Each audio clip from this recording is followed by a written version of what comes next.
नमस्कार दोस्तों, एक बार फिर से HRI न्यूज पर आप सभी दोस्तों का बहुत बहुत स्वागत करते हैं। सभी बड़ी खबरें सामने निकल के आ रही हैं, जहां पर चलेंगे। पहली बड़ी अपडेट में आप लोगों को बताएंगे, आम आदमी पार्टी की प्रत्याशी शैली ओबराय ने सुप्रीम कोर्ट में दायर की है याचिका, दिल्ली मेयर चुनाव समयबद्ध तरीके से कराने की मांग। और वहीं जानेंगे राजस्थान के सीएम अशोक गहलोत का मिशन 156, कहा अब की बार पहले जैसी नहीं है मोदी की हवा। इसके साथ ही अगली अपडेट में जानेंगे, मुलायम सिंह यादव को भारत रत्न देने की उठी है मांग।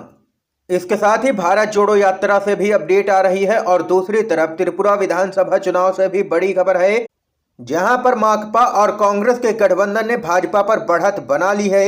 इसी प्रकार की तमाम बेहद बड़ी खबरें आप तक पहुंचाएंगे आगे इसी वीडियो में। तो वहीं दोस्तों, उससे पहले आप लोगों से एक छोटी सी रिक्वेस्ट है कि अगर आप लोग भी भारत जोड़ो यात्रा के समर्थन में खड़े हैं तो अभी इस वीडियो को लाइक कीजिएगा, चैनल को सब्सक्राइब करके पास में ही बने बेल के आइकन को जरूर दबाइएगा और कमेंट बॉक्स में कमेंट कीजिएगा, जय हिंद जय भारत। पहली बड़ी खबर आप लोगों को बताते चलें, भारत जोड़ो यात्रा से अपडेट सामने निकल के आ रही है।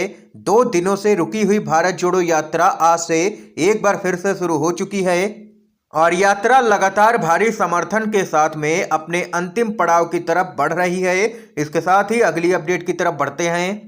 आम आदमी पार्टी की प्रत्याशी शैली ओबराय ने सुप्रीम कोर्ट में दायर की है याचिका, दिल्ली मेयर चुनाव समयबद्ध तरीके से कराने की है मांग। दिल्ली एमसीडी मेयर चुनाव आम आदमी पार्टी और भाजपा विरोध के बीच यहां पर फंस गया है। 2 बार एमसीडी मेयर चुनाव की डेट घोषित हुई और दोनों ही बार आम आदमी पार्टी भाजपा के विरोध प्रदर्शन की वजह से चुनाव स्थगित कर दिया गया। आम आदमी पार्टी के प्रत्याशी शैली ओबराय ने परेशान होकर के सुप्रीम कोर्ट से गुहार लगाई है।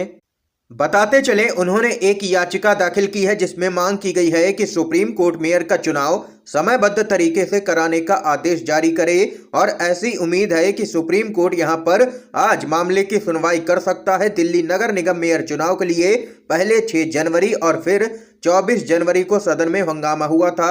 दिल्ली निगम चुनाव में करारी हार के बाद भाजपा अब 27 और 28 जनवरी को प्रदेश कार्यकारिणी की बैठक करने जा रही है।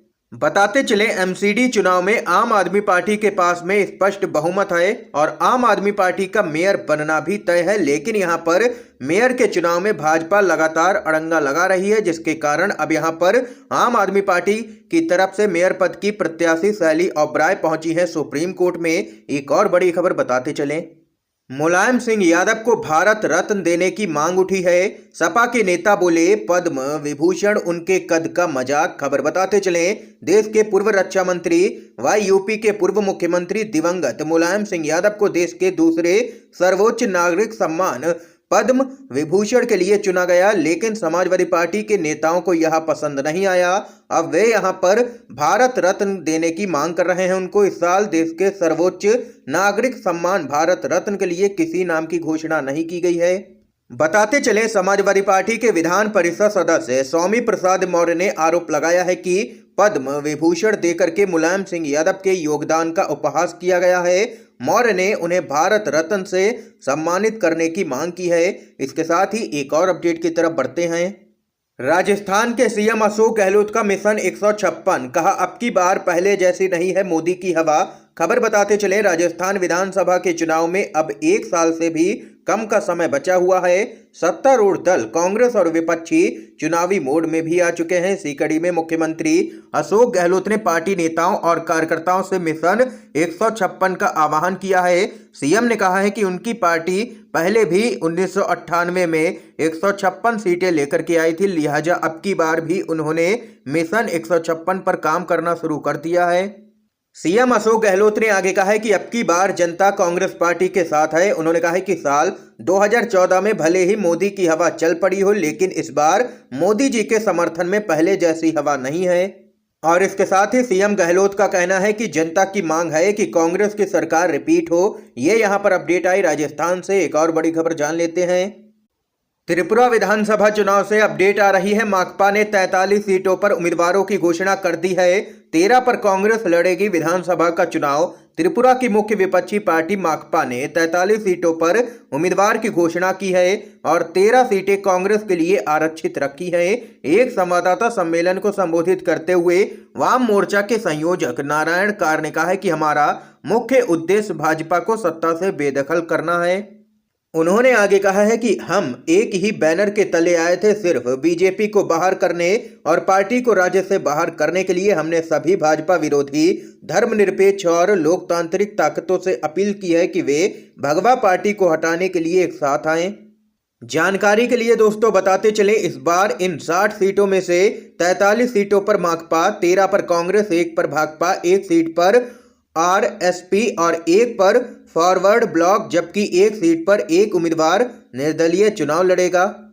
और वहीं एक और अपडेट आ रही है, बैकफुट पर नजर आ रही है केंद्र सरकार। विरोध के बाद केंद्र ने फैक्ट चेक नियम को टालने का लिया है फैसला। पत्रकारों ने बताया था सेंसरशिप की कोशिश। खबर बताते चले, नए आईटी नियमों में प्रस्तावित संशोधनों पर हंगामे के बीच केंद्र सरकार ने चौतरफा विरोध के बाद में प्रस्तावित फैक्ट चेक नियम को टालने का फैसला किया है। बताते चले, केंद्र सरकार ये प्रस्तावित नियम पीआईबी को फर्जी खबरों की निगरानी का अधिकार देते हैं, जिसको लेकर के कई सवाल खड़े हो रहे थे। विपक्ष भी हमलावर था। और वहीं केंद्र का यह फैसला editors guild of India, Indian newspaper society और news broadcasters and digital association के कड़े विरोध के बाद आया है, जिन्होंने इस कदम का कड़ा विरोध करते हुए कहा कि यह पीआईबी को व्यापक अधिकार देगा, जिसके चलते सेंसरशिप होगी। और अब यहां पर केंद्र सरकार ने अपना फैसला वापस ले लिया है और यहां पर बैकफुट पर नजर आ रही है केंद्र सरकार। एक और बड़ी खबर की तरफ बढ़ते हैं। हरियाणा से एक चौंकाने वाली खबर सामने निकल के आ रही है। गृह मंत्री अमित शाह की रैली में सांप और बिच्छू छोड़ेंगे हरियाणा के किसान। अपडेट बताते चलें, गन्ने का रेट बढ़ाने की मांग को लेकर के किसानों का प्रदर्शन लगातार जारी है। किसानों का कहना है कि जब तक सरकार उनकी मांगे नहीं मान लेती है, तब तक वह विरोध प्रदर्शन करते रहेंगे। भारतीय किसान यूनियन चढ़ूनी ग्रुप के बैनर तले प्रदर्शन कर रहे किसानों ने सरकार को साफ तौर पर चेतावनी दे दी है कि अगर उनकी मांगे नहीं मानी जाती है तो वे इस प्रदर्शन को और भी उग्र कर देंगे। वहीं बताते चले, 29 जनवरी को गोहाना में होने जा रही अमित शाह की रैली को लेकर के भारतीय किसान यूनियन के जिला अध्यक्ष सुधीर जाखड़ ने कहा है कि अमित शाह को पहले तो हरियाणा में ही नहीं घुसने दिया जाएगा।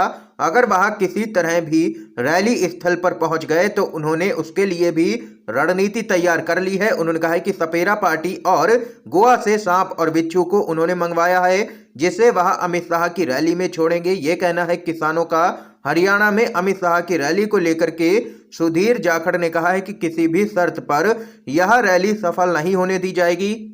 दरअसल दोस्तों, आप लोगों को बताते चलें, गन्ने का रेट बढ़ाने को लेकर के पिछले कई दिनों से लगातार किसान प्रदर्शन कर रहे हैं, लेकिन सरकार उनकी मांगों पर ध्यान नहीं दे रही है, जिसके कारण यहां पर किसानों का गुस्सा फूटा है भाजपा पर। एक और बड़ी खबर की तरफ बढ़ते हैं। कांग्रेस के नेता अजय माकन ने कहा, हाथ से हाथ जोड़ो अभियान के दौरान कांग्रेस महंगाई, बेरोजगारी समेत अन्य कई मुद्दे उठाएगी। खबर बताते चले, कांग्रेस के वरिष्ठ नेता अजय माकन ने कहा है कि उनकी पार्टी बेरोजगारी, महंगाई और देश में अमीर और गरीब के बीच में बढ़ती हुई खाई जैसे मौजूदा मुद्दों को उठाने के लिए देश भर में हाथ से हाथ जोड़ो अभियान चलाएगी। बताते चले, मुंबई प्रदेश कांग्रेस कार्यालय में प्रेस वार्ता के दौरान अजय माकन ने कहा है कि यह अभियान पार्टी के नेता राहुल गांधी के नेतृत्व में जारी भारत जोड़ो यात्रा के 30 जनवरी को श्रीनगर में समापन के बाद शुरू किया जाएगा। इसके साथ ही अजय माकन ने दावा किया है कि वर्तमान में देश में 48 करोड़ लोग बेरोजगार हैं। अजय माकन ने आरोप लगाया है कि गरीब और यहां पर अमीर के बीच की जो खाई है वह लगातार बढ़ रही है। हमारे देश में गरीब और गरीब होता जा रहा है, जबकि अमीर और अमीर होता जा रहा है। उन्होंने कहा है कि देश के 100 शीर्ष कारोबारियों ने कोविड-19 महामारी के दौरान 13 लाख करोड़ रुपए कमाए और वहीं दूसरी तरफ हमारे देश में कई लोग यहां पर बेरोजगार हो गए, उसके लिए सरकार जिम्मेदार है। ये कहना है अजय माकन का। एक और बड़ी खबर आ रही है, बिहार से अपडेट है, महागठबंधन अब बिखरने वाला नहीं है, बोले हैं तेजस्वी यादव। कहा, पहले वाली बात अब भूल जाइए। खबर बताते चलें, जेडीयू संसदीय बोर्ड के अध्यक्ष उपेंद्र कुशवाहा पर कार्रवाई अब लगभग तय हो चुकी है। सीएम नीतीश कुमार और उपेंद्र कुशवाहा बेशक इशारों इशारों में एक दूसरे पर निशाना साध रहे हैं, लेकिन पार्टी के अन्य नेता अब यहां पर उपेंद्र कुशवाहा पर खुलकर के बोलने लगे हैं। और वहीं जब उप मुख्यमंत्री तेजस्वी यादव से पत्रकारों ने इस संबंध में पूछा तो उन्होंने कहा है कि कोई भी नेता अपनी पार्टी के खिलाफ में काम करेगा तो कार्रवाई होगी। हम लोगों को पता है इसके पीछे कौन है, ऐसे लोगों पर हम लोग भी कार्रवाई करेंगे।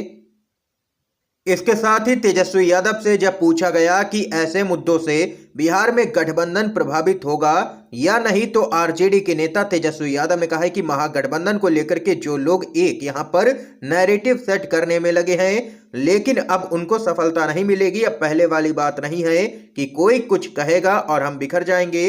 ये यहां पर बयान आया है तेजस्वी यादव की तरफ से। इस समय की आज की तमाम बेहद बड़ी खबरें, मुख्य समाचार थे दोस्तों जो हमने आप लोगों तक पहुंचाए। अगर आप लोगों को ये वीडियो पसंद आया हो तो अभी इस वीडियो को लाइक कीजिएगा, ज़्यादा से ज़्यादा इस वीडियो को शेयर कीजिएगा अपने सभी दोस्तों में। वीडियो देखने के लिए दोस्तों आप सभी का बहुत बहुत धन्यवाद।